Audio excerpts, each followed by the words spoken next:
ဒါရမော USA စီမှာလာလေတယ်ကွာဒီနေ့တော့မဆုံခမဆုံခဒီမှာမဆုံခဒီမှာဟိုကဗာလဲကိုတက်အိမ်မှာ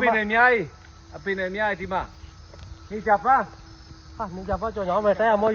USA လေဒီမှာပြီးဗီဒီယိုတင်မယ်နော် share ကြလိုက်ကြတော့ဆေးပေးကြောတယ်ဆက်ခုံကြည့်ပါဆေးပေးကြောတယ်ဗျပြီးတော့ဒီမှာစပစ်တီစပစ်တီလည်းကြော်ညာတယ်စပစ်တီများပြီးတော့ရမော USA စီမှာစပစ်တီကဲဗျာဒီလိုပဲတကယ်ချစ်တယ်နဲ့စားလို့ရပြီလားကိုစီးနေဆိုတော့တိတ်မတွေ့ကြပဲအခုမှဟိုဆိုလာဆိုင်အဲ့တော့ကလေးမဆုံခဒါခြံထွက်ဒီရှိတယ် စပစ်တီဝိုင်လောက်ပြမယ်ဗျဒီမှာဒီဝိုင်လောက်ရတော့တောက်ကြမယ်တော့ဆိုင်နော်မှာ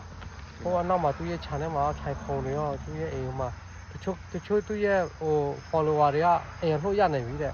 သူ့ရဲ့ channel မှာလှုပ်ရနိုင်ပြီဆိုတော့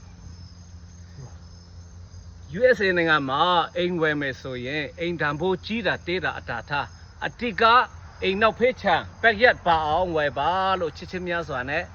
အကြံပေးပါတယ်ခင်ဗျဘာလို့လဲဆိုတော့ကျွန်တော်တို့အားလာတဲ့ချိန်မှာတခြားနေရာတကူတကသွားလေဆရာမလိုဘူးဒီခြံနောက်ဖေးမှာတင်ကိုကကိုယ့်ရဲ့ကဘာလေးကိုဖန်တီးလို့ရတယ်ဆိုတာဒါကျွန်တော်လက်တွေ့ဖန်တီးထားတာဗျပိတ်ဆာလည်းအများကြီးမကုန်ဘူးဒါပေမဲ့စိတ်ချမ်းသာတယ်အဲ့ဒါကြောင့်ချစ်မိတ်ဆွေတဲ့အကုန်လုံး